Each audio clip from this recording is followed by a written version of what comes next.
Ma'asyiral muslimin yang dimuliakan Allah Subhanahu wa taala. Allah Subhanahu wa taala berfirman, "Wa in minkum illa wariduha."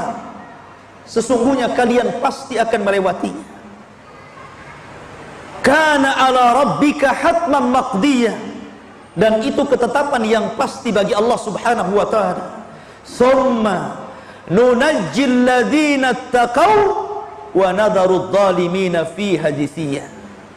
Kemudian kami selamatkan orang-orang yang bertakwa kepada Allah dan kami tinggalkan orang-orang zalim, mereka dimasukkan dalam kondisi berlutut ke dalam jahannam, naudzubillah. Al-Imam At-Tabari menyebutkan dalam tafsirnya tentang ayat ini. Beliau mengatakan dari sahabat Abdullah bin Mas'ud radhiyallahu an, huwal jisru huwas siratu, dia adalah jembatan atau dia adalah titian di mana adaku minasya'rati.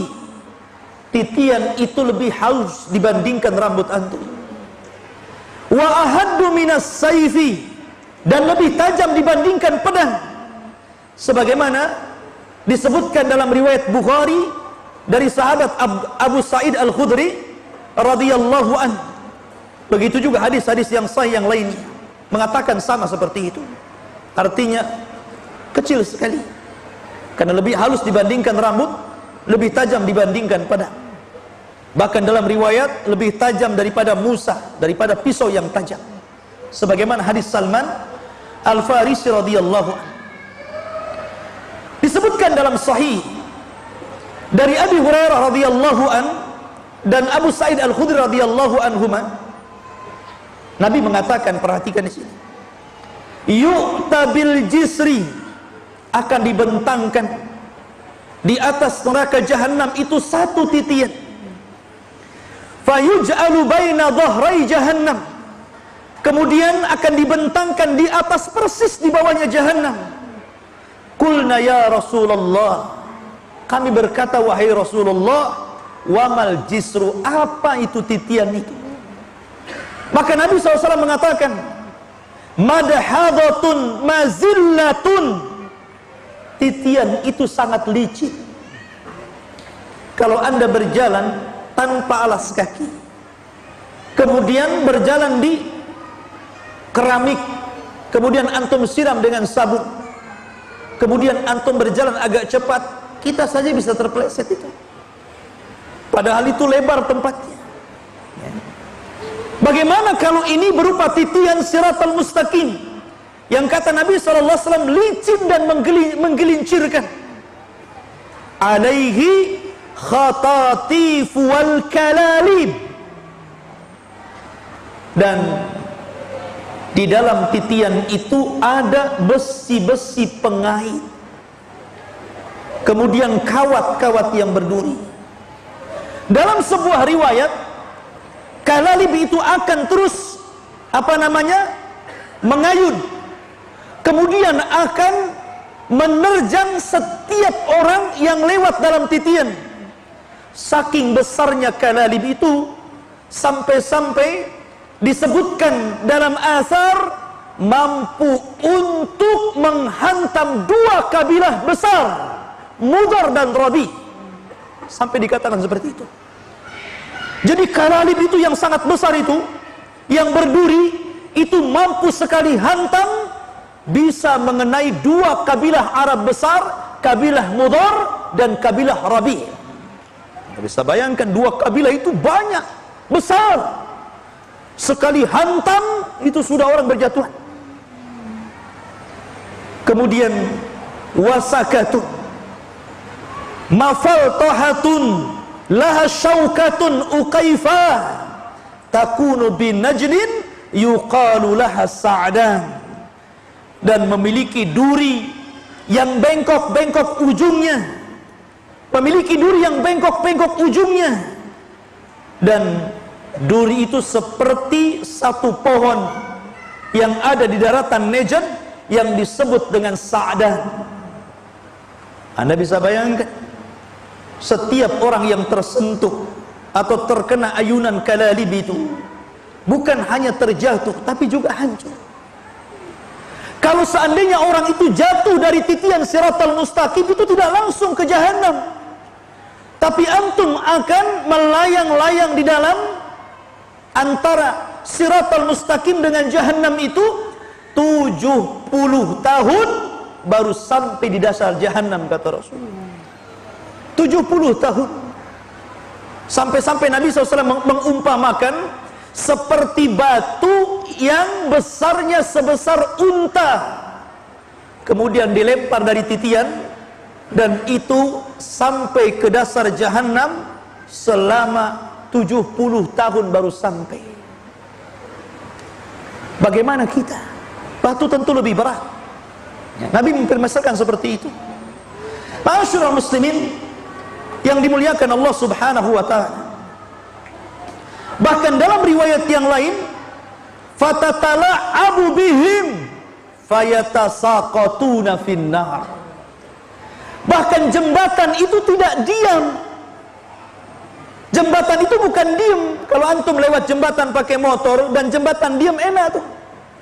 Jembatan ini tatala'ab. Tatala'ab itu digoyang-goyang.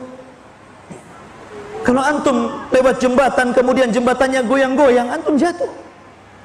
Ya. Jadi jembatan Siratal Mustaqim itu tatala'am, memain-mainkan orang yang lewat, menggoyang-goyangkan orang yang lewat. Fayatasaqatuna finnar. Ketika itu orang banyak berjatuhan. Kemana? Ke dalam jahanam. Subhanallah, ikhwatu fiddin yang dimuliakan Allah Subhanahu wa ta'ala.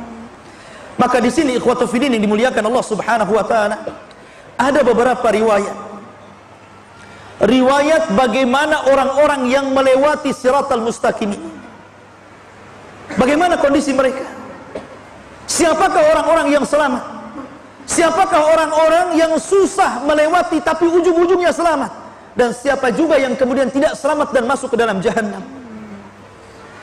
Maka disebutkan ikhwatu fiddin yang dimuliakan Allah Subhanahu wa ta'ala tentang kondisi orang-orang yang melewati titian Siratal Mustaqim.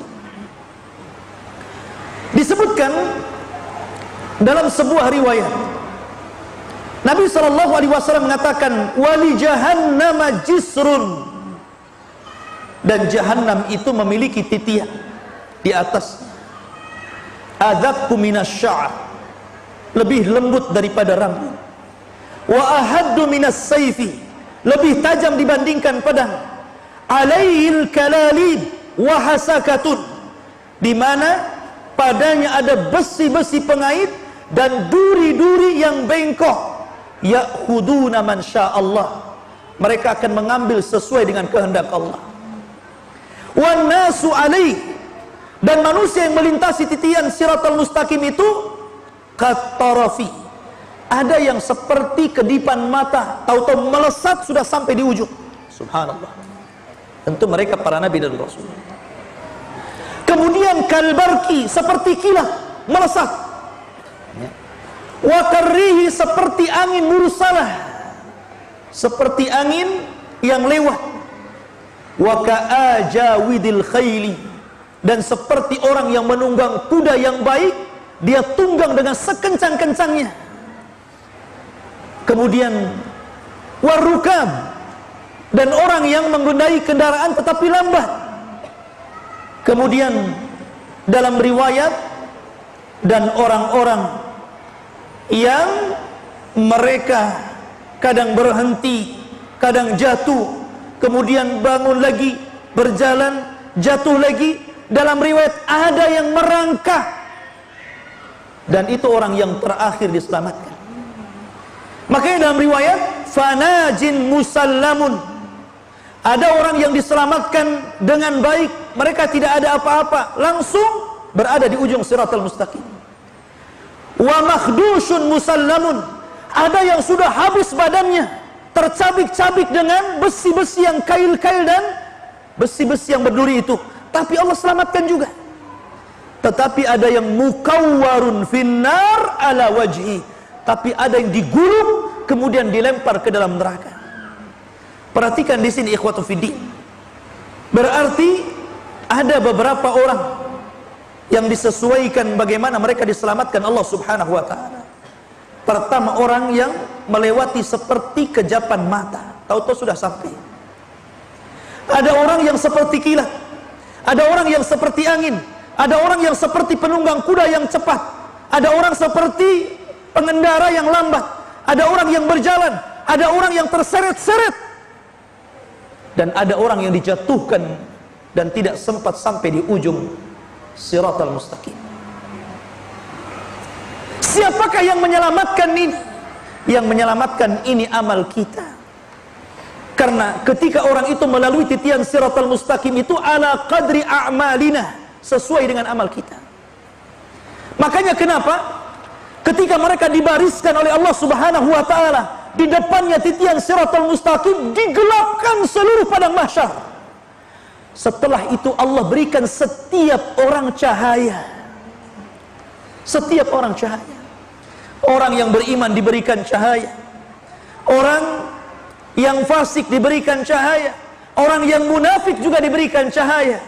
Tapi ketika mereka menyeberang, tiba-tiba orang munafik dipadamkan cahayanya. Perhatikan firman Allah Subhanahu wa taala.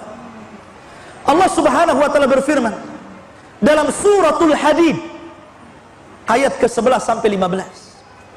Allah berfirman, yauma taral mu'minina wal mu'minah, pada hari engkau melihat orang-orang yang beriman laki-laki dan orang-orang yang beriman perempuan, yas'a nuruhum baina aydihim wa bi aymanihim, Allah pancarkan cahaya mereka di depan mereka dan sebelah kanan mereka. Busrakumul yaum jannatin tajri min tahtihal anhar khalidina fiha dzalika huwal fawzul adzim. Itu kabar gembira untuk kalian, karena kalian akan mendapatkan surga yang mengalir di bawahnya sungai-sungai yang indah, kalian akan kekal di dalamnya, dan itu kesuksesan yang sangat besar. Perhatikan ayat selanjutnya. Allah mengatakan, yauma yaqulul munafiqun wal munafiqat lilladzina amanu dzuruna naqtabis min nurikum. Dan pada hari ketika orang-orang munafik laki-laki dan orang-orang munafik perempuan berkata kepada orang-orang yang beriman yang lewat di samping, ungduruna, tunggu kami, naqtabis min nurikum, kami mau ikut dengan cahayamu. Qila, maka dikatakan, irji'u wara'akum faltamisu nuran. Kata orang-orang yang beriman, lebih baik kalian kembali cari cahaya kalian. Faduriba bainahum, maka akan dibentangkan di hadapan mereka, bisurin lahu babun batinuhu fihi rahmah wa zahiruhu min kibalihal adzab. Maka akan dibentangkan satu dinding, di baliknya rahmat dan di depannya adab Allah Subhanahu wa taala. Yunadunahum, maka akan memanggil-manggil mereka. Jadi orang-orang munafik itu akan memanggil orang-orang yang beriman. Alam nakun ma'akum, bukankah kita bersahabat ketika di dunia? Bukankah kita kawan ketika di dunia? Bukankah kita bersama-sama ketika di dunia? Qalu, orang-orang yang beriman mengatakan, bala, ya, walakinnakum, akan tetapi kalian, fatantum anfusakum, kalian telah mencelakakan diri kalian, wa tarabbastum, dan kalian menunggu-nunggu kehancuran kami, wartabtum wa gharratkumul amani, dan kalian ragu dan kalian ditipu dengan angan-angan, hatta jaa amrullah, sampai datang putusan Allah kepada kalian, wa gharrakum billahil ghurur, dan Allah dan kalian kemudian ragu-ragu, tertipu, akhirnya kalian mengingkari Allah Subhanahu wa taala. Fal yauma la yu'khad, maka pada hari yang tidak mungkin diambil minkum dari kalian, fidyatun, tebusan, wala minal ladzina kafaru, begitu juga tebusan dari orang-orang kafir lainnya, ma'wakumun nar, tempat kalian neraka, hiya maulakum, itulah tempat berlindung kalian, wa bi'sal masir, dan itu sejelek-jelek tempat kembali kalian. Perhatikan di sini. Di sini Allah Subhanahu wa taala membagi 3 kelompok. Pertama, terutama orang-orang yang beriman, maka mereka akan diberikan cahaya yang besar, cahaya yang sangat luas seperti gunung. Yang kedua, orang yang beriman tapi fasik, maka mereka akan diberikan cahaya sesuai dengan amal dia. Dan yang ketiga, munafik sama sekali tidak diberikan cahaya. Dan setiap amalan itu punya cahaya. Salat ada cahayanya, zakat ada cahayanya, haji ada cahayanya, ibadah-ibadah lain ada cahayanya, sedekah ada cahayanya, puasa ada cahayanya, jihad ada cahayanya, dakwah ada cahayanya, amal soleh ada cahayanya. Seluruh amal itu memiliki cahaya. Makanya ikhwatu fiddin yang dimuliakan Allah Azza wa Jalla, Nabi SAW dalam riwayat Ibnu Majah mengatakan, basyiril masya'in fi dhulmi ilal masajid bin nuri tami yaumal qiyamah. Beri kabar orang-orang yang suka berjalan di kegelapan menuju masjid-masjid Allah untuk melaksanakan salat subuh. Mereka akan diberikan cahaya yang sempurna pada hari kiamat. Lihat bagaimana doa Nabi SAW apabila berjalan ke masjid. Allahumma ij'al fi qalbi nuran, wa fi basari nuran, wa fi sam'i nuran, wa an yamini nuran, wa an yasari nuran, wa fawqi nuran, wa tahti nuran, wa amami nuran, wa khalfi nuran, waj'al li nuran. Itulah doanya Rasul. Apabila mereka datang ke masjid, Nabi SAW mengajarkan kepada para sahabat, ya Allah, jadikan di hatiku cahaya, di pandanganku cahaya, di pendengaranku cahaya, di sebelah kananku cahaya, di sebelah kiriku cahaya, di atasku cahaya, di bawahku cahaya, di depanku cahaya, di belakangku cahaya, dan jadikan semuanya cahaya, kata Rasul. Ini menunjukkan bahwa seluruh amal soleh itu akan membawa cahaya. Maka perbanyak.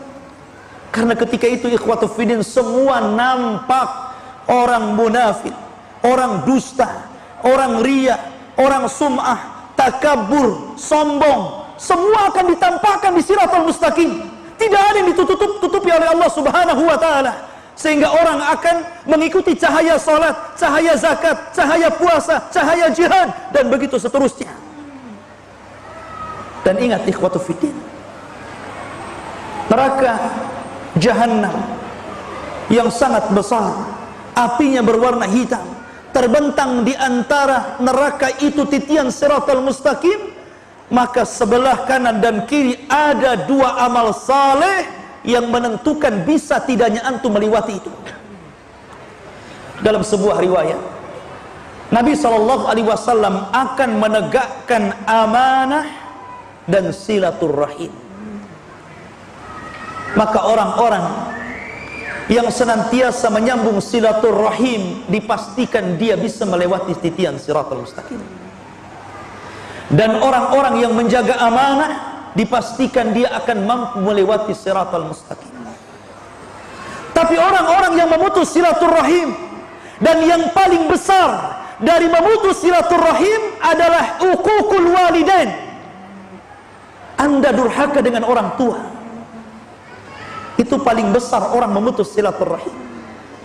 Maka anak-anak yang durhaka kepada orang tua dipastikan tidak akan mampu melewati siratal mustaqim. Kemudian setelah itu para kerabat,